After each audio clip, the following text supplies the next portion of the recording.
રાજકોટમાં રીબડા ઇન્ડસ્ટ્રીઝ વિસ્તારમાં પીજીવીસીએલની ટીમે દરોડા પાડ્યા। વારંવાર વીજ પોલ તૂટી જતા હતા અને ત્યારબાદ આ કાર્યવાહી કરવામાં આવી છે। તો પીજીવીસીએલને અનેક રજૂઆત છતાં કાર્યવાહી નહીંનો ઉદ્યોગકારોનો દાવો છે।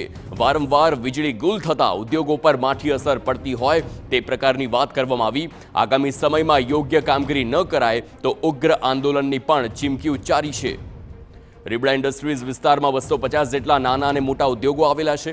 અનેક વખત વીજ પુરવઠો ખોરવાતા કામગીરી પર માઠી અસર પડતી હોય છે, જેના કારણે ઉદ્યોગકારોને આર્થિક મુશ્કેલીનો પણ સામનો કરવો પડે છે।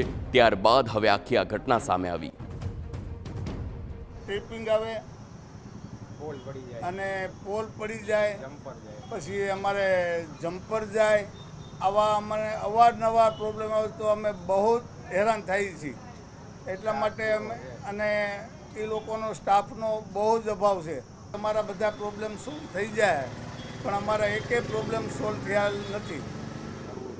અને અમને ત્યારે એક પણ 6 મહિના પહેલાં કીધું હતું કે ભાઈ 66 કેવી ચાલુ થઈ જશે, પણ 66 કેવી ચાલુ થયા બાદ આવા પ્રોબ્લેમ સતત ચાલુ જ રહ્યા। તો અનેકવાર રજૂઆત છતાં પીજીવીસીએલ દ્વારા કોઈ કામગીરી ન કરાતા હોવાનો ઉદ્યોગકારોનો દાવો છે। એટલું જ નહીં, ઉદ્યોગકારોએ સ્થાનિક ધારાસભ્યને રજૂઆત કરવાની પણ તૈયારી દર્શાવી છે। સાથે જ આગામી સમયમાં યોગ્ય કામગીરી ન કરાય તો ઉગ્ર આંદોલનની પણ ચીમકી ઉચ્ચારાઈ છે। દિવસ કોઈ રિપ્લાય આપેલો નથી લેખિત રિપ્લાય આપી અને કંઈક કામગીરી કરે તો સાંત્વના થાય, પણ એ પ્રકારનો કોઈ સપોર્ટ મળ્યો નથી અમને આજ સુધી। હવે અમારા ધારાસભ્ય મંત્રીશ્રીને એ બધાને રજૂઆત કરશું અને પછી ના થાય એનાથી તો પછી આંદોલન ઉગ્ર રૂપે અમે નક્કી કરીને કઈ રીતે કરવું એ આગળ ધપાવીશું।